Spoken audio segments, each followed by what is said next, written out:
میری دائیں جانب محترم جناب اسلام الدین صاحب اور محترم جناب عمر چانڈیو صاحب تشریف فرما ہیں کہ جن کا تعلق یونیورسٹی سے ہے اور جو مدارس سے خاصے مایوس اور دل گرفتہ نظر آتے ہیں.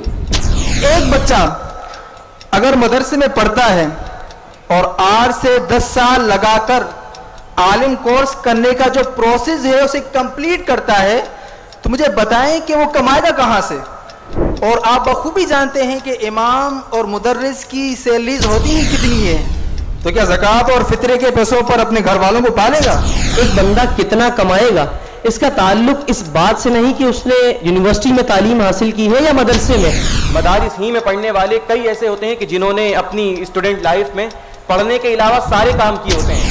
اگر ہم مدارس کے نصاب تعلیم کو دیکھیں تو مجھے لگتا ہے کہ مدارس کے تعلیم میں نصاب میں جدید علوم کو شامل کیا جانا چاہیے.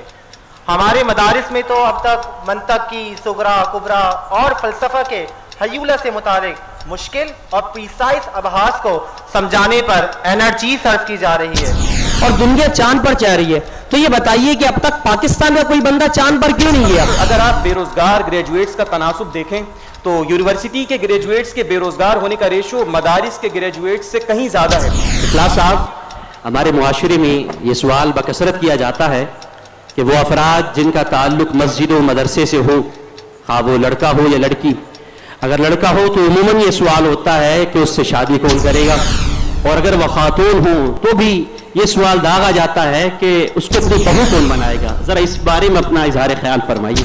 تو آپ یہ کہنا چاہ رہے ہیں کہ مدارس سے ڈاکٹرز نکلنے چاہیے؟ کیا مدارس میں انجینئرنگ پڑھائی جانی چاہیے؟ کیا اہلیان مدارس ایسٹرونامرز بنیں گے؟ اگر ایسا ہو جائے تو اچھی بات ہے. اگر یہ چیزیں بھی ہمیں ہی پڑھانی ہے تو پھر آپ یونیورسٹی آپ میری بات نہیں سمجھ سکے. اگر ہم مدارس میری بات مکمل ہونے دیں. اب میں آپ کی گفتگو کے درمیان نہیں بولوں گا، آپ میری باری میں نہ بولیں. السلام علیکم حاضرین و ناظرین. یقیناً تعلیم انسان کو باشعور اور باکردار بناتی ہے، اور معاشرہ تعلیم یافتہ افراد کو ہی قدر کی نگاہ سے دیکھتا ہے، اور یہی افراد ملک و ملت کا قابل فخر سرمایہ ہوتے ہیں. ناظرین، ملک پاکستان میں کئی طرح کے نظام تعلیم پائے جاتے ہیں. For example matric system, Cambridge system اور مدارس کا ایجوکیشن سسٹم. تو اس پروگرام میں ہم مدارس کا نظام تعلیم، نصاب تعلیم اور طلباء کے مستقبل کے حوالے سے چند اہم باتیں سماعت کریں گے، جس کے لیے ہمارے پینل میں 4 شخصیات موجود ہیں. میری دائیں جانب محترم جناب اسلام الدین صاحب اور محترم جناب عمر چانڈیو صاحب تشریف فرما ہیں کہ جن کا تعلق یونیورسٹی سے ہے اور جو مدارس سے خاصے مایوس اور دل گرفتہ نظر آتے ہیں. اور میری بائیں جانب مدارس ہی کے طلباء محترم جناب عبد الواسع صاحب اور محترم جناب اخلاص صاحب تشریف فرما ہیں، جو کہ ہمارے تحفظات، عوامی شکوک و شبہات اور غلط فہمیوں کا ازالہ کریں گے. ناظرین، بلا تاخیر اپنے اصل موضوع کی طرف بڑھتے ہیں اور دیکھتے ہیں کہ کہاں تک ان کے اعتراضات درست ہیں اور کہاں تک نہیں. تو جی عمر صاحب، ملک پاکستان میں 43,000 سے زائد مدارس موجود ہیں اور تقریباً 2 کروڑ سے زائد طلباء ان میں زیور علم سے آراستہ ہو رہے ہیں. یہ طلباء مدارس کے نظام کے تحت اس کے نصاب کو پڑھ کر ہی معاشرے میں قدم رنجا ہوتے ہیں. تو آپ ان کے مستقبل کے حوالے سے کیا رائے رکھتے ہیں؟ مجھے بلانے کا بہت بہت شکریہ.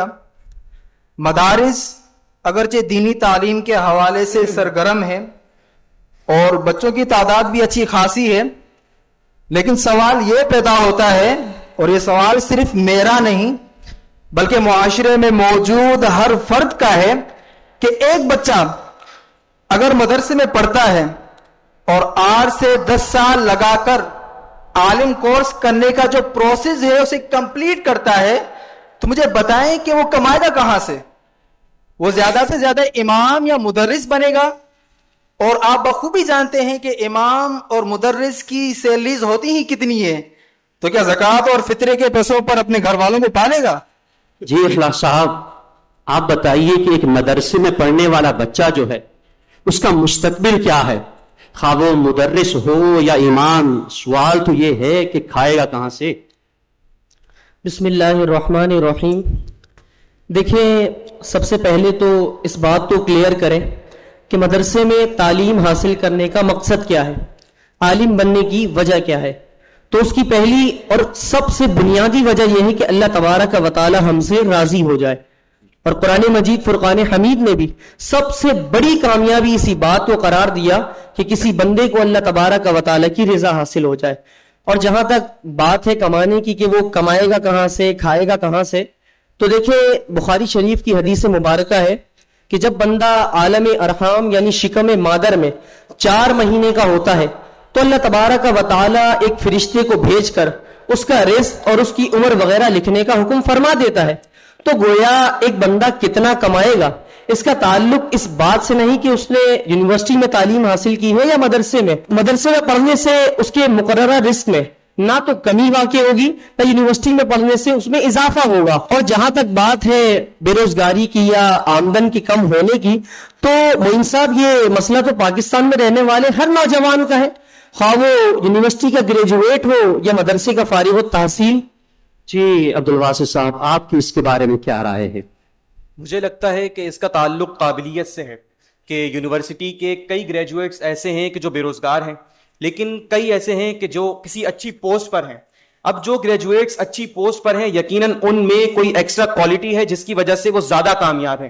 بالکل یہی پروسیس جامعہ کے گریجویٹس کے ساتھ بھی ہے کہ جو زیادہ قابل ہو، زیادہ باصلاحیت ہو، اپنے گولز کو اچیو کرنے کے لیے پیشنیٹ ہو، اپنے مقصد سے وابستہ ہو، اپنے اہداف کو حاصل کرنے کے لیے دن رات ایک کر دے، اللہ تعالیٰ اس کو اس کی محنت کا صلہ اور اجر عطا فرماتا ہے اور وہ ایک دن آسمان علم پر آفتاب کی طرح چمکتا ہوا دکھائی دیتا ہے. لیکن مدارس ہی میں پڑھنے والے کئی ایسے ہوتے ہیں کہ جنہوں نے اپنی اسٹوڈنٹ لائف میں پڑھنے کے علاوہ سارے کام کیے ہوتے ہیں. عموماً ایسے ہی افراد مایوس اور دل گرفتہ نظر آتے ہیں. اور اگر آپ بے روزگار گریجویٹس کا تناسب دیکھیں تو یونیورسٹی کے گریجویٹس کے بے روزگار ہونے کا ریشو مدارس کے گریجویٹس سے کہیں زیادہ ہے. اس کا مطلب یہ ہے کہ آمدنی کے کم ہونے کو یا بے روزگار ہونے کو اہلیان مدارس کے ساتھ خاص کرنا ناانصافی ہے. یہ مسئلہ تو ہر طالب علم کا ہے، خواہ وہ مدرسے کا ہو یا یونیورسٹی کا. اور جہاں تک واسع صاحب، زکوٰۃ اور فطرے کے پیسوں پر پھر بھی تو پالو گے نا؟ جی عمر صاحب، میں اسی طرح پا رہا تھا، آپ میری بات مکمل تو ہونے دیتے. جہاں تک زکوٰۃ فطر و پیسوں کا تعلق ہے تو سب سے پہلے تو فقہی اور شرعی مسئلے کو سمجھیے کہ اگر کوئی مدرسے میں استعمال کے لیے زکوٰۃ کے پیسے دیتا ہے تو جب تک وہ پیسے ان کے پاس تھے وہ زکوٰۃ کے تھے، لیکن جب انہوں نے دے دیے اب ادارے کے سربراہان اس کو شرعی تقاضوں کے مطابق کسی بھی دینی اور شرعی کام میں استعمال کرنے کے مجاز ہوتے ہیں. اور فقہی اصول بھی یہی ہے کہ ملکیت تبدیل ہونے سے مال کا حکم بدل جاتا ہے. جیسا کہ حدیث مبارک میں ہے کہ ایک مرتبہ حضور علیہ الصلوۃ والسلام حضرت بریرہ رضی اللہ عنہا کے گھر تشریف لائے تو انہوں نے آپ علیہ السلام کی خدمت میں کھجور پیش کیے. تو آپ علیہ الصلوۃ والسلام نے ہانڈی کی طرف اشارہ کرتے ہوئے بطور میزا ارشاد فرمایا کہ اے بریرہ، یہ جو گوشت پک رہا ہے کیا اس گوشت میں ہمارا حصہ نہیں؟ انہوں نے عرض کی یا رسول اللہ صلی اللہ علیہ وسلم، یہ تو صدقے کا گوشت ہے. تو آپ علیہ الصلوۃ والسلام نے ایک اصول بیان کرتے ہوئے ارشاد فرمایا کہ لکی صدقۃ ولنا ہدیۃ، کہ اے بریرہ یہ جو صدقے کا گوشت ہے جب تک تمہاری ملکیت میں رہے گا تو صدقے کا ہے، لیکن اگر تم ہمیں دو گی تو یہ گوشت ہمارے لیے ہدیہ کہلائے گا. ممکن ہے عمر صاحب آپ سمجھ گئے ہوں گے.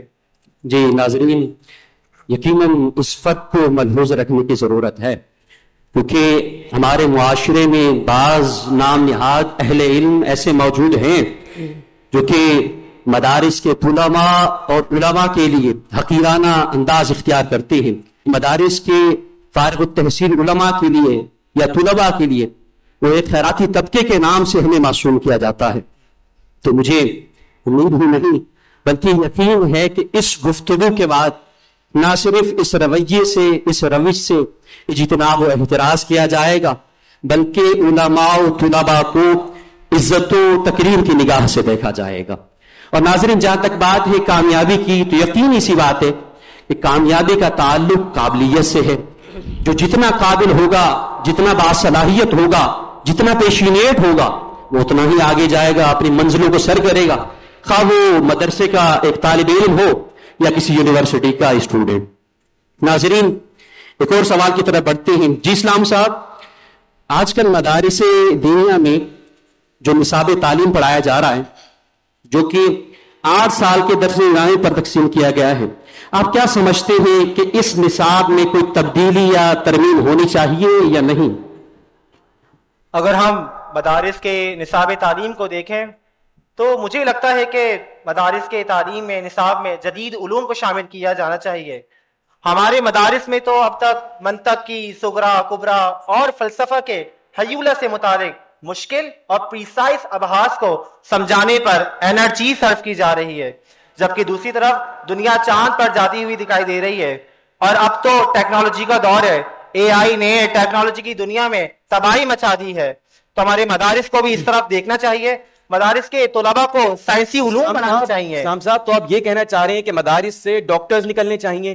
کیا مدارس میں انجینئرنگ پڑھائی جانی چاہیے؟ کیا اہلیان مدارس ایسٹرونامرز بنیں گے؟ اگر ایسا ہو جائے تو اچھی بات ہے. یہ چیزیں بھی ہمیں ہی پڑھانی ہے تو پھر آپ یونیورسٹی سمجھ سکے. اگر ہم مدارس میری بات مکمل ہونے دیں. اب میں آپ کی گفتگو کے درمیان نہیں بولوں گا، آپ میری باری میں نہ بولیں. آپ اپنی بات مکمل کریں. اپنی بات میں یہ کہنا چاہ رہا ہوں، کم از کم جو بیسک چیزیں مدارس کے طلباء کو وہ تو پڑھائیے. جب مدرسے کا ایک بچہ 8 سال پڑھ کر فارغ ہو، معاشرے میں آئے، قدم رکھے، تو نوجوان نسل کے ذہن کے مطابق گفتگو کر سکے، ماڈرن ایرا کے تقاضے کے مطابق بات کر سکے. تو جو ضروری چیزیں وہ تو پڑھائیے مدارس میں. جی اخلاص صاحب، مجھے ذرا بتائیے، کیا مدارس دینیا میں بالکل ہی جدید علوم نہیں پڑھائے جاتے کیا؟ معین صاحب دیکھیں، اسلام صاحب نے بات کی کہ دنیا چاند پر جا رہی ہے اور مدارس کے طلبہ کیا کر رہے ہیں. تو دیکھیں، ہمارا تو یہ دعویٰ ہی نہیں کہ ہم مدارس کے طلبہ کو سائنس پڑھا رہے.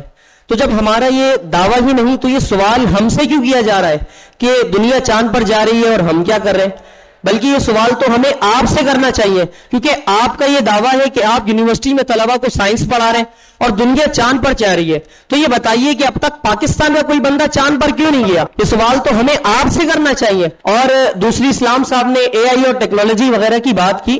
تو دیکھیں، ایسا نہیں ہے جیسا آپ کو لگ رہا ہے کہ مدارس کے طلبہ ٹیکنالوجی وغیرہ سے بالکل ہی نابلد ہے، بلکہ اب تو طلبہ آئی ٹی کی دنیا میں قدم رکھ چکے ہیں. ویب ڈیزائننگ سیکھ رہے ہیں، گرافک ڈیزائننگ سکھائی جا رہی ہے، کمپیوٹر کلاسز ہو رہی ہیں، اے آئی پر ورکشاپس کا انعقاد کیا جا رہا ہے.